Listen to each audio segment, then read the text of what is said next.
Hi everyone, welcome back to our channel. So today in this video I'm going to show you how to remove Visa gift card from Apple ID.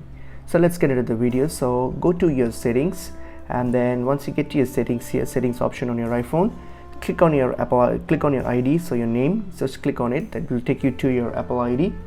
So here, once you're on your Apple ID here, click on payment and shipping. So click on payment and shopping, and if it asks, sometimes if it's asked for you to for your password or your Apple password, just type that in, or else you'll get to this screen here where you'll see your payment methods and shipping informations here. So if you want to delete your Visa gift card, so under payment method, so look for the card that you wish to delete. So simply select that. So once you have selected that, and underneath you will see an option called remove payment method. So all you have to do is hit on remove payment method in order to remove that particular payment method or card from your Apple ID. So that's how you can remove your Visa gift card from Apple ID. It's pretty easy and straightforward. Hope this video was helpful. I will see you in another video. Thank you.